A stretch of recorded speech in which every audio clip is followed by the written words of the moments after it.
ఈ సమస్య మీ పేరు? నా పేరు అప్పారావు గారమ్మ. ఈ సమస్య ఏంటి? ప్రజావానికి ఎందుకు వచ్చారు? ప్రజావానికి ఎందుకు వచ్చాయంటే కింది నాయకులు కింది ఎంప్లాయీస్ చేయట్లేదు, చేయండి.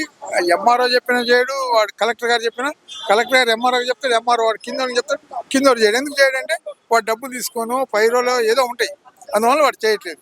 అది మీరు ఎన్నిసార్లు వచ్చారు ప్రజావానికి? ప్రజావానికి 4-5 సార్లు వచ్చాను. లోపల అధికారులు లోపల అధికారులు వాళ్ళు మేము అప్లికేషన్ ఇచ్చేవాళ్ళం, తీసుకునే వాళ్ళం, ఇచ్చేవాళ్ళం కదండి. కింది చేయాలి కానీ కింద చేయాలి, కరెక్ట్. కింద చేయాలంటే వాడు కలెక్టర్ గారు ఫోన్ చేస్తాడు, కలెక్టర్ ఫోన్ చేసిన ఎంఆర్ఓ చెప్తాడు, ఎంఆర్ఓ చేసి వానికి ఏమంటే వాడు చేయడు, వీడు చేయడు. ఈ సమస్య ఎప్పటి నుంచి ఉంది? ఇప్పుడు నాకు 15-16 ఏళ్ళు వస్తుంది.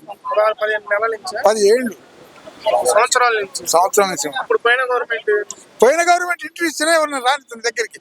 నేను పని వాళ్ళకి గాడికి వచ్చా, ఆడికి వస్తే ఇంటర్వ్యూ లేదు, నీకు మాట్లాడడానికి అవకాశం లేదండి. పోనీ ఇక్కడికి పోయినాక దాంట్లో పోయా సెక్రటరీలో కూడా ఇంటర్వ్యూ లేదు. ఇంటికి పోయి కూర్చున్నాను. గవర్నమెంట్ సమస్య పరిష్కారం అవుతుంది కంపల్సరీ అవుతుంది. నేను చెప్తున్నా సార్ చేయకుండా ఇంకొకటి చేస్తాను, ఇంకొకటి. వాళ్ళకు అందరికి పెత్తనాలు ఉన్నాయి, వీనికి ఎవరికి పెత్తనం వేయలేదు. అది తేడా. అందరికి పెత్తనాలు ఇచ్చాడు. నువ్వు చేయి మంచిగా చేస్తారు, అది తప్పేం లేదు.